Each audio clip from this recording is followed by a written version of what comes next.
आराध्य जगत जननी श्री श्री बड़मा पाद पंकजरे प्रणाम। परम पूज्यपाद श्री श्री बड़दा पाद पंकजरे प्रणाम। परम पूज्यपाद श्री श्री आचार्यदेव पाद पंकजरे प्रणाम। पूजनी अबिंदा इष्ट परिवार समस्त श्री पाद पंकजरे प्रणाम। आज सत्संग उपस्थित पूज्य परिचालक महोदय, पूज्य ऋतिक मंडली, पूज्य कर्मी मंडली, पूज्य गुरु भ्राता गुरुमा यूथ भाई भूणी कुनि कुनि पिलामाने समस्त को मोर यथास्थाने प्रणाम जय गुरु।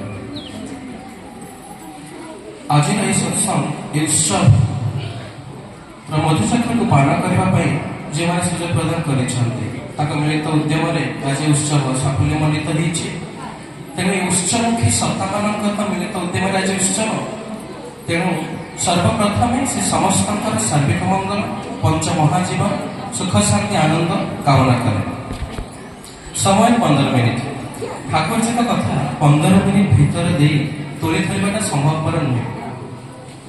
मो पूर्वर दादा कथा गुड़ी को अनेक सुंदर भाव में तोली धरुले और शेष कले जजन जाज इष्ट भितर।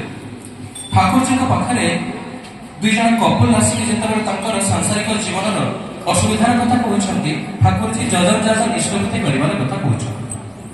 छात्र जीवन में गोटे छात्र तार जो पाठ होनी बोली से ठाकुर जी पाखे कहूँ ठाकुर जी जजन जाज निष्पत्ति सदाचार कथा कहते। जड़े जो तार professional life financial condition circumstances bad condition गुड़िक से ठाकुर जी पाखे कहूँ ठाकुर जी जजन जाज निष्पत्ति सुस्थिर सदाचार को कंटाए कंटाए मालिक चलवार कथा कहते। तेणु केष्टदा कहते ठाकुर जी सबू समाधान कौन जजन जाज निष्पत्ति। ठाकुर जी कहते केष्टदा मु बुझे जे जदि जजन जाज निष्पत्ति जड़े कंटाए कंटाए मानिक करके चलु थाए जीवन में ये अभाव गुड़िक दुख गुड़िक आसब नहीं। तेणु मनीष आज मनटा को अनुचित न्यस्त कर अभाव गुड़ी क्रिएट करे से तार मन में प्रश्न आसे जो प्रश्न उत्तर खोजापी से आज परवर्ती पाखक आसे। तेणु ठाकुर जी सर्वप्रथम जजन जाज निष्ठवर्ती सुस्थिर सदाचार कथा कहे किंतु ये समस्त जिनस भाव अभ्यास भीतर देखी हुए। छोट हाथी छुआटे जो दौड़ा दौड़ी करे तार मालिक कौन करे गोटे मोटा चेन गोड़ को बांधिकी आड़े रड में बांधि दिए। तो हाथी छुआटी तार सारा जीवन बड़ बड़ पर्यटन छाटी पिटी हुए और मानसिकता गोटे कथा आसे मुझे चेष्टा कले आपको छुई पारि ना। बड़ है जो विराट बड़ हाथी से ठिया होता है मालिक गोटे पतला दौड़ी आड़े गोटे बाउंस गछे गोड़ को बांधि दिए और हाथी को लगे मुझे छिड़की जापारि। ठीक सेमती मनीष आज अनेक गुणर अधिकारी हेले लगे सी आज जीवन में बहुत किसी प्राप्ति कर सारी। मन पड़े से दिन कथा अरुणिमा सिन्हा से माउंट एवरेस्ट चढ़ला मन मन भावुं अनेक लोक जे बहुत चेष्टा कला माउंट एवरेस्ट चढ़ी पारती ना आज मुझे चढ़ी पारी। अर्थात मो भर केते गुण अच्छी मुझे कौन करें कि माउंट एवरेस्ट पीक रे जाए पहुंचला ये सुंदर दुनिया को देखला पर से अनुभव करछन्ती द क्रिएटर ये सुंदर दुनिया क्रिएटर जी से केते सुंदर होइथिबे एवं ए क्रिएटर मु के गोटे छोट अंश। तेणु मोर अस्तित्व कौन एवं से दिन परवर्ती मुहूर्त जीवन में अस्तित्व को नहीं क्वेश्चन आसी से स्पिरिचुअलिटी आड़ को जाइए कहबार कथा आज मनीष भाव से बहुत किसी करे मनीष भाव से आज सारा समग्र संसार को जीति जापे किंतु ए सब जिनस से संभव हम जिते से जीवन में आदर्श को ग्रहण कर चले। आदर्श कथा जो आसे गोटे हस लगे प्रत्येक ब्लॉक में आप देखिए आदर्श विद्यालय किंतु पिला माने जीवन में आदर्श को ग्रहण करना। आप जो जगह को जे देखिए केंद्र विद्यालय किंतु पिला माने जीवन में केंद्र क्यों जानी ना। तेणु से माफिक जब देखा जाए आज प्रत्येक मनुष्य भावे सी बहुत किसी करें किंतु ठाकुर जी को कथा गोटे कहे ठाकुर जी पाखे जड़े गुरु भाई थे से मन मन भावुं बहु जन्म में भू पुण्यकर्म करी ये जन्म में ठाकुर जी को चरण में स्थान पाई ये जन्म में से मात्रा पुण्यकर्म करुच्ची निश्चित भाव में परम पिता चरण में स्थान पाइबार पुनर्बार सुजोग मिले। ठाकुर जी हसी कहते जदि लुहा भीतर मैग्नेटिक पावर थे से चुंबक को टाण एवं फ्रिक्शनल फोर्स भीतर देखिए मैग्नेटिक पावर टी ट्रांसमिट हेले भीतर चुंबकीय शक्ति आसो। तेणु जदि से लुहा नई काठ नई थोड़े से कौन टाण। तेणु ये प्रश्नटा मो निजर। तेणु मु आज लुहा ना काठ आज सत्यानुष्ठान में भक्तिर कथा पढ़ाऊला भक्त होवार कथा कहला मन को प्रश्न पचारे जे मु भक्त ना मु आसक्त मो भीतर भक्ति अच्छी ना आसक्ति मु पड़ी कथारे कहे परम पिता को भल पाए কিন্তু প্রকৃতরে ভাল পাଏ তো? কারণ পরমিতাকে ভাল পাইবাটা বড় কথা নୁହେଁ, কিন্তু জীবনের শেষ নিঃশ্বাস পর্যন্ত এইভাবে ভাবে ভাল পাই চালুথাটা বড় কথা। জীবনের যেতবে মনিষর দুঃখ আসে, অভাব অনাটনে পড়ে, তার ভরসা টিকক ভাঙ্গি পড়ে, তার বিশ্বাস ফেক ট্রস্ট টিকক টলমড়াই যায়। তেমন জীবনের সবু অবস্থায় রাজি হয়ে পারুছি তো? তেমন সেপাই তো প্রশ্ন আসে যে দুঃখ ঠাকুরজি কହୁଛନ୍ତି সবু অবস্থায় রাজি থাও এবং সবু অবস্থায় রাজি রহিবার গোটে সুন্দর ট্রিক মু বুঝে জীবনের পরম পিতাকে প্রাইমারি করে চালে।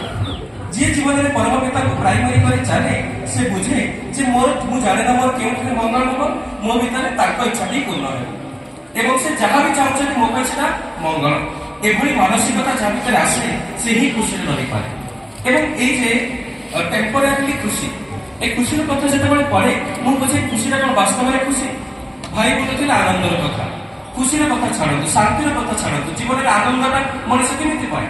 মଣିষ তো তাଙ୍କ সହିତ আଜି যুক্ত নୁହେଁ। মଣିষ তো আଜି অনেক জিনিস প্রাইমারি করে চালিছে। মଣିষ তাଙ୍କ জীবନରେ আଜି প্রিয় পরমକୁ জীবନରେ চিনি পারে না। মଣିষ ତା জীবନରେ ସତ୍କୁ ଜାଣି ପାରେ ନା, ସତ୍ୟକୁ ସହିତ ସଙ୍ଗତ ଦେଇ ଚାଲି ପାରେ ନା, ସତ୍ୟମାନଙ୍କର ସଙ୍ଗ କରିପାରେ ନା। ତଥାପି ସେ ଭାବେ ଯେ ସେ ଆଜି ତାକୁ ଭଲ ପାଏ। ଗୋଟେ ଛୋଟ ଉଦାହରଣ, ଗୋଟେ ସର୍କସରେ ଅନେକ ବାଘ ହାତୀ ଭାଲୁ ଥିଲେ। ସର୍କସଟି ମାନ୍ଦା ପଡ଼ିଲା। ସର୍କସର ଯେ ମାଲିକ ସେ ଭାବିଲା ଏ ବାଘମାନଙ୍କୁ ତ ଏତେ ରନ୍ଧା ମାଂସ ଖୁଆଇ ପାରିବିନି, ତେଣୁ ଆକୁ ନେଇ ଜଙ୍ଗଲରେ ଛାଡ଼ିଦେଲେ ଏବଂ ସେୟା ମଧ୍ୟ ହେଲା। ସେ ତାକୁ ଜଙ୍ଗଲରେ ଛାଡ଼ିଲା ପରେ କିଛି ଦିନ ପରେ ଦେଖାଗଲା ଯେ ସେ ଯେ ବାଘମାନେ ଯେଉଁମାନେ ରନ୍ଧା ମାଂସ ଖାଇବାର ଅଭ୍ୟସ୍ତ ଥିଲେ ସେମାନେ ଶିକାର କରି ଖାଇପାରୁନାହାନ୍ତି। ଯେଉଁ କୁକୁରମାନଙ୍କୁ ସବୁଠୁ ବିଶ୍ୱସ୍ତ ପ୍ରାଣୀ ବୋଲି କୁହାଯାଏ ସେମାନେ ଜଙ୍ଗଲରେ ରହି ଜଙ୍ଗଲି ହେଇଯାଇଛନ୍ତି। ତେଣୁ ଗ୍ରୁପରେ ଜଙ୍ଗଲି କୁକୁରମାନେ ସେ ପୋଷା ବାଘମାନଙ୍କୁ ଶିକାର କରି ମାରିକି ଖାଇବେ। କହିବାର ଉଦ୍ଦେଶ୍ୟ, ମୋ ଭିତରେ ଯଦି ପ୍ରେମ ନାହିଁ ତାହେଲେ ପ୍ରେମର ଗୋଟେ ଅଭ୍ୟାସ କରିବାଟା ଭଲ। ମୁଁ ଯଦି ଆଜି ଠାକୁରଙ୍କୁ ଭଲ ପାଇପାରୁନି ତାହେଲେ ଭଲ ପାଇବାର ଗୋଟେ ଅଭ୍ୟାସ କରିବାଟା ଭଲ। ଅନେକ କଥାଟା ମୁଁ ଶୁଣେ ବୁଝେ କିନ୍ତୁ ତାକୁ ଆଚରଣରେ ଫୁଟି ତୋଳିପାରେ ନା।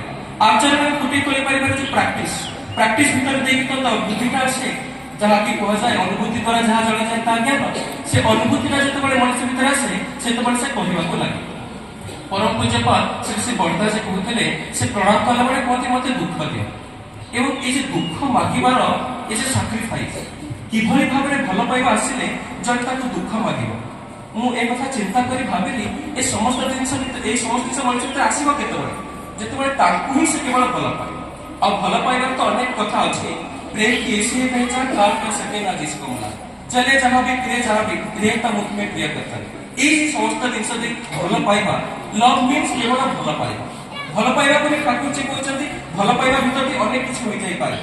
ପୁଣି through the name R love, ଭଲ ପାଇବା ତ କେବଳ ନୁହେଁ ନାମ ଭିତରେ ଦେଇ ଆଉ କେବଳ ଯେ ନେମ୍ ଆର୍ ଲଭ୍ ଭିତରେ ଦେଇ ସମସ୍ତ କିଛି ଜୟ କରିହୁଏ ତା ଭିତରେ ମୁଁ ଠାକୁରଜୀ କହୁଛନ୍ତି ଟଲେରାନ୍ସର ବି ଆବଶ୍ୟକତା ଅଛି। ମଣିଷ ପୁଣି ବୁଝେ ଟଲେରାନ୍ସ ମାନେ ହେଉଛି ସହ୍ୟ କରିବା।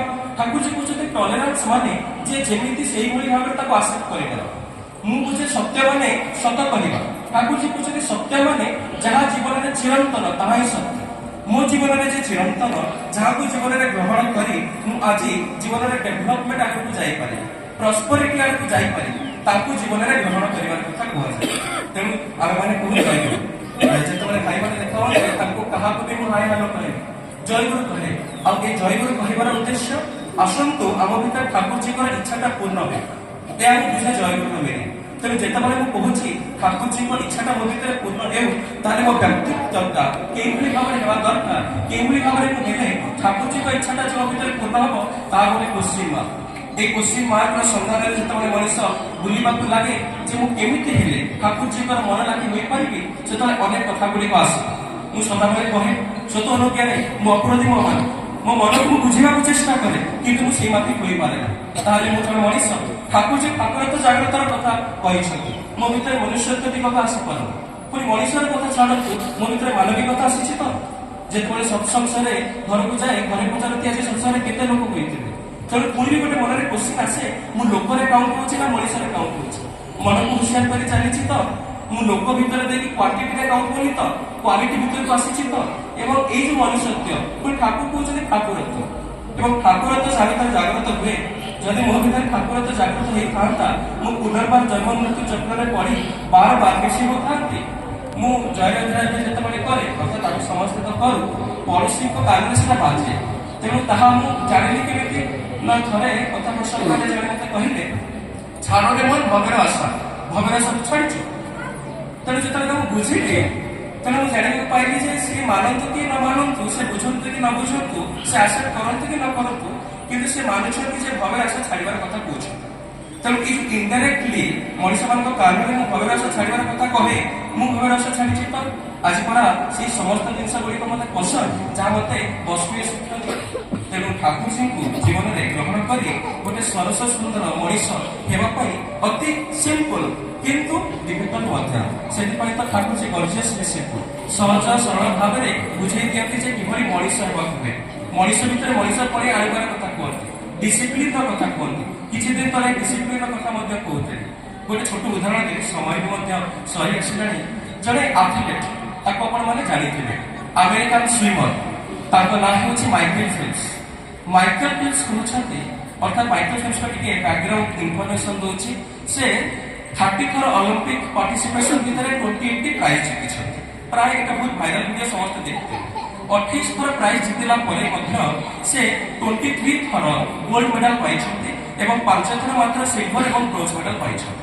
ଯେତେବେଳେ ଇଣ୍ଟରଭ୍ୟୁ ମାନେ ପଚାରୁଛନ୍ତି ଏଇଟା କିଭଳି ସମ୍ଭବ, ଗୋଟେ ମଣିଷ ଦ୍ୱାରା ଅଲିମ୍ପିକରେ 28ଟି ମେଡାଲ ପାଇବା କିଭଳି ସମ୍ଭବ, 28 ଥର ଆପଣ କିଭଳି ଜିତି ପାଇଲେ? ସେ କହୁଛନ୍ତି ମୁଁ 28 ଥର କେତେବେଳେ ଜିତିବି, ମୁଁ ତ 23 ଥର ଜିତିଛି।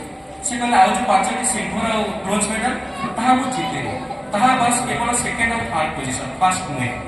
ଯେତେବେଳେ ପରବର୍ତ୍ତୀ ମୁହୂର୍ତ୍ତରେ କୋଶ୍ଚିନ୍ ପଚରାଯାଏ ତାହେଲେ according to you securing the second position and third position and acquiring those silver and bronze medal are not success. ସେ କହୁଛନ୍ତି no, that is not success for me. ତାର କାରଣ ହେଉଛି ମୁଁ ସେକେଣ୍ଡ ପୋଜିସନ ଯଦି ଆସିଲି ତାମାନେ ମୁଁ ଫାର୍ଷ୍ଟ ହେଲି ନାହିଁ, ମୁଁ ଥାର୍ଡ ପୋଜିସନକୁ ଯଦି ଆସିଲି ମୁଁ ଫାର୍ଷ୍ଟ ହେଲି ନାହିଁ, ତାମାନେ ଯଦି ମୁଁ ଫାର୍ଷ୍ଟ ହେଇ ନାହିଁ ତାମାନେ ମୁଁ ଲୁଜ କଲି, ମୁଁ ଫେଲିୟର, ଦ୍ୟାଟ୍ସ ମାଇ ଫେଲିୟର। ଏବଂ ଅନେକ ବାର ଯେତେବେଳେ ଜୀବନରେ ଦୁଃଖ ପଡ଼େ, ଦୁର୍ଦ୍ଦଶା ଆସେ, ମଣିଷ ପାଇଁ ଦଶା ଖରାପ ପଡ଼ିଛି, କିନ୍ତୁ ତାକୁ ପଚରାଗଲା ଯେତେବେଳେ ଆପଣ ସେକେଣ୍ଡ କାହିଁ ହେଲେ, ସେ କହୁନାହାନ୍ତି ମୋ ଲକ୍ ସାଥ ଦେଲାନି। ସେ କହୁଛନ୍ତି ମୋଠୁ ବି ଅଧିକ କିଏ ଡିସିପ୍ଲିନ ଥିଲା, ତେଣୁ ମତେ ଆଜି କାଟି ଦେଇପାରିବେ। ଆପଣ ଏତେ କଥା କେମିତି ଜିତି ପାରିଲେ? ନା ମୁଁ ମୋ ଜୀବନରେ 8 ବର୍ଷ ଧରି 8 ଘଣ୍ଟା ଧରି ପ୍ରତ୍ୟେକ ଦିନ ପ୍ରାକ୍ଟିସ କଲି, କୌଣସି ଦିନ ବି ଛାଡ଼ି ନାହିଁ। ମୋ ଜନ୍ମଦିନ ଦିନ ମଧ୍ୟ ପ୍ରାକ୍ଟିସ କରିଥିଲି, 104 ଡିଗ୍ରୀ ଜ୍ୱର ମଧ୍ୟ ଯୋଉ ମିଳିଲା ସେଥିରେ ମଧ୍ୟ ପ୍ରାକ୍ଟିସ କରିଥିଲି। ଏମିତି ଗୋଟେ ଦିନ ନାହିଁ ଯୋଉଥିରେ 8 ଘଣ୍ଟାରୁ 7 ଘଣ୍ଟା ହେଇଥିବ। ତାକୁ ଉଦାହରଣ ଦେବାର କାରଣ ଯଦି ଗୋଟେ ସାମାନ୍ୟ ମଣିଷ ଯେ ଜୀବନରେ ଏତେ କିଛି ଡିସିପ୍ଲିନ ନିଜ ଭିତରେ ଆଣିପାରେ, ପରମ ପିତାଙ୍କୁ ଆଜି ଜୀବନରେ ଗ୍ରହଣ କରି ସତ୍ସଙ୍ଗର ଯୋଉ ଷ୍ଟାମ୍ପ ଟିକକ ମୋ ଭିତରେ ମାରିଛି, ମୋ ଭିତରେ କିଭଳି ଡିସିପ୍ଲିନ ଆସିବାର ଆବଶ୍ୟକତା ଅଛି। ଯେଉଁ ଭଲ ପାଇବା, ଜୀବନବ୍ୟାପୀ ଭଲ ପାଇବା, ସମସ୍ତଙ୍କୁ ଭଲ ପାଇବା। ଠାକୁରଜୀ କହିଛନ୍ତି ମଣିଷ ନିଜର ଟଙ୍କା ପର ଯେତେ ପାରୁଛ ମଣିଷ ଧର। କିନ୍ତୁ ମୁଁ ବୁଝିବାକୁ ଲାଗିଲି ଯେତେବେଳେ କୌଣସି ମଣିଷକୁ ପଚାରୁଛି ଆପଣ କଣ କରନ୍ତି, ତାମାନେ କୌଣସି ନା କୌଣସି କ୍ଷେତ୍ରରେ ଇନଡାଇରେକ୍ଟଲି ମୋ ମାଇଣ୍ଡ ସେଟଅପ୍ କରୁଛି ଇଏ ଯେଉଁଭଳି ଭାବରେ ଯେଉଁ କାମ କରନ୍ତି ସେଇମାନଙ୍କୁ ତାଙ୍କୁ ସମ୍ମାନ ଦେବି। ଠାକୁରଜୀ କୁହନ୍ତି ମଣିଷକୁ ନିଜର କରିବାର କଥା, ମୁଁ କିନ୍ତୁ ସେଇମାନଙ୍କୁ ନିଜର କରେ ଯେଉଁମାନେ ଆଜି ସୋସିଆଲି ଷ୍ଟାଟସ୍ ମେଣ୍ଟେନ କରିକି ସମ୍ପୂର୍ଣ୍ଣ ଭାବରେ ତାଙ୍କ ବ୍ୟକ୍ତିଗତକୁ ଠିକ୍ କରିକି ସମାଜରେ ସେଟେଲ ହେଇଛନ୍ତି। ଅର୍ଥାତ୍ କହିବାର ଉଦ୍ଦେଶ୍ୟ ଆଜି ଯେଉଁମାନଙ୍କ ପାଖରେ ଟଙ୍କା ମଣିଷ ସେମାନଙ୍କୁ ନିଜର କରେ, ନହେଲେ ଯେଉଁମାନଙ୍କ ପାଖରେ ଟଙ୍କା ନ ହୋଇ ସେମାନେ ଆଜି ଅନେକ ଦିଗ ଦେଖି ଉନ୍ନତି ହାସଲ କରିଛନ୍ତି ସେଇମାନଙ୍କୁ ନିଜର କରେ। ତେଣୁ ମୁଁ ବୁଝିଲି ଯଦି ମଣିଷକୁ ନିଜର କରିବାର ଅଛି ତାହେଲେ ମଣିଷ ପାଖରେ କେତେ ଟଙ୍କା, ମଣିଷ କଣ କରେ, ମଣିଷ କେଉଁ ପ୍ରଫେସନରେ ଅଛି, ତା ବ୍ୟକ୍ତିତ୍ୱଟା କେମିତି, ସେ ଭଲ କି ଖରାପ, ତା ଭିତରେ କେମିତି ଭଲ ଗୁଣ ଗୁଡ଼ିକ ଅଛି, କେଉଁ ଖରାପ ଗୁଣ ଗୁଡ଼ିକ ଅଛି, ଆ ଉପରେ ଧ୍ୟାନ ଦେବେ। ଆପଣ ଏହା ବିଶ୍ୱାସ କରିବେ କି ନାହିଁ ମୁଁ ଜାଣିନି, ମୋ ଜୀବନରେ ଏମିତି ହଜାର ହଜାର ଭାଇମାନେ ଅଛନ୍ତି ଯେଉଁମାନେ ସହିତ ମୁଁ ବହୁତ କ୍ଲୋଜ, ବହୁତ ଭଲ ପାଏ, କିନ୍ତୁ ସିଏ କଣ କରନ୍ତି ତାଙ୍କ ପ୍ରଫେସନାଲ ଲାଇଫ୍ କେବେ ପଚାରେନି, ସେ କିଭଳି ଭାବରେ କେତେ ପାଠ ପଢିଛନ୍ତି ମୁଁ କେବେ ପଚାରେନି। କିନ୍ତୁ ସେ ଜୀବନରେ ଭଲରେ ଅଛନ୍ତି କି ନାହିଁ, ଠାକୁରଜୀଙ୍କୁ ନେଇ ଆନନ୍ଦରେ ଅଛନ୍ତି କି ନାହିଁ, ଜୀବନର ଯେ ଆନନ୍ଦଟା ସେ ବାସ୍ତବରେ ପାଉଛନ୍ତି କି ନାହିଁ, ଠାକୁରଜୀଙ୍କୁ ନେଇ ସେ ଖୁସିରେ ଅଛନ୍ତି କି ନାହିଁ, ଏତିକି କିନ୍ତୁ ମୁଁ ପଚାରେ। ତେଣୁ ସେଥିପାଇଁ ତ ମୁଁ କହି ଜୟଗୁରୁ, ଅର୍ଥାତ୍ ଆସନ୍ତୁ ଠାକୁରଜୀଙ୍କ ଇଚ୍ଛା ମୋ ଭିତରେ ପୂର୍ଣ୍ଣ ହଉ, ଆସନ୍ତୁ ଆମେ ଭଲ ମଣିଷ ହେବାର ଗୋଟେ ପ୍ରଚେଷ୍ଟା କରିବା। ତେଣୁ ମୋ ଜୀବନରେ କୌଣସି ମଣିଷର ବ୍ୟାକଗ୍ରାଉଣ୍ଡ, ଫାଇନାନ୍ସିଆଲ କଣ୍ଡିସନ, ଷ୍ଟାଟସ୍, କିଭଳି ବ୍ୟକ୍ତିତ୍ୱ, ତା ଭିତରେ କଣ ଖରାପ ଗୁଣ ଅଛି ମତେ ପସନ୍ଦ ଆସେନି। କ୍ଲାସ ନେଲା ଭିତରେ ଯେଉଁ ପିଲାଟି ଅଧିକା ଦୁଷ୍ଟ ହୁଏ ମୁଁ ତାକୁ ଅଧିକା ଭଲ ପାଏ। ଭଲ ପାଇବା ଭିତରେ ଦେଖି ତ ପରିବର୍ତ୍ତନ କରିବେ। ଏ ସମସ୍ତ ଜିନିଷ ଶିଖିଛି ଠାକୁରଜୀଙ୍କୁ ଜୀବନରେ ଗ୍ରହଣ କରିବା ଭିତରେ। ଛୋଟ ଥିଲାବେଳେ ଭଲ ପାଇବାଟା ଏମିତି ଥିଲା ଯେ ଯିଏ ଠାକୁରଜୀଙ୍କୁ ଅଧିକା ଭଲ ପାଏ ଜେଲସ ଆସୁଥିଲା। ଏବେ ବଡ ହେଲା ଭିତରେ ଦେଇ ଭଲ ପାଇବାଟା ଏମିତି ହେଇଛି ଯେବେ ଠାକୁରଜୀଙ୍କୁ ଅଧିକା ଭଲ ପାଏ ମତେ ସେ ଲୋକଟି ଅଧିକା ଭଲ ଲାଗୁଛି। जो मेरे प्रीतम से प्रीत करे मुझे प्यारा लगे, जे मोर प्रियपरम को भल पाए से मते आज बहुत भल लागुଛି। पुणी जे मोर प्रियपरम को भल भी पाएगा से भी मते आज बहुत भल लागुଛି।